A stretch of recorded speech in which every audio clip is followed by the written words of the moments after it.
আউযুবিল্লাহি মিনাশ শাইতানির রাজিম। বিসমিল্লাহির রাহমানির রাহিম। সূরা আন-নাবা, আয়াত 37। যিনি রব আকাশমণ্ডলী, পৃথিবী ও ওগুলির অন্তর্বর্তী সব কিছুর, যিনি দয়াময়। তার নিকট আবেদন নিবেদনের শক্তি তাদের থাকবে না। আয়াতের তাফসীর। যিনি আকাশমণ্ডলী, পৃথিবী এবং উভয়ের অন্তর্বর্তী সবকিছুর প্রতিপালক, যিনি পরম করুণাময়, তার নিকট কিছু বলার অধিকার তাদের থাকবে না।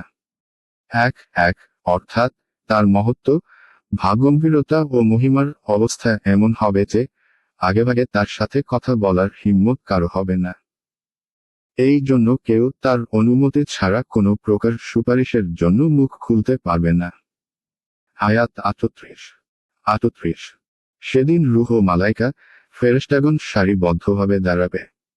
দয়াময় যাকে অনুমতি দিবেন সে ছাড়া অন্যেরা কথা বলবে না এবং সে সঙ্গত কথা বলবে। আয়াতের তাফসীর। সেদিন রূহ, জিবরিল ও ফেরেশতাগণ সারিবদ্ধভাবে দাঁড়াবে। এক পরম করুণাময় যাকে অনুমতি দিবেন সে ছাড়া অন্যেরা কথা বলতে পারবে না এবং সে সঠিক কথা বলবে। 2 এখানে জিবরিল আলাইহিস সালাম সহ রূহের কয়েকটি অর্থ বর্ণনা করা হয়েছে। ইমাম ইবনে কাসির আদম সন্তান, মানুষ এর অর্থকেই সঠিকতার অধিক কাছাকাছি বলে মন্তব্য করেছেন।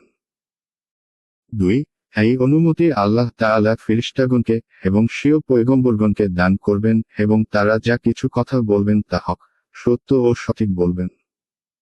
অথবা এর ভাবার্থ হল যে অনুমতি কেবলমাত্র তার জন্য দেওয়া হবে যে সঠিক কথা বলেছে, অর্থাৎ কলেমা তাওহীদের স্বীকৃতি প্রদান করেছে।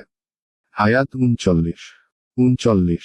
এই দিন সুনিশ্চিত, অতএব যার অভিরুচি সে তার রবের শরণাপন্ন হোক। আয়াতের তাফসীর। ওই দিন সুনিশ্চিত, অতএব যার ইচ্ছা সে তার প্রতিপালকের কাছে আশ্রয় গ্রহণ করুক। 2 অর্থাৎ ওই দিন অবশ্যম্ভাবী। 2 অর্থাৎ আগামী ওই দিনকে স্মরণে রেখে ঈমান ও তাকওয়ার জীবনকে বেছে নিক, যাতে সেখানে তার উত্তম ঠিকানা লাভ হয়।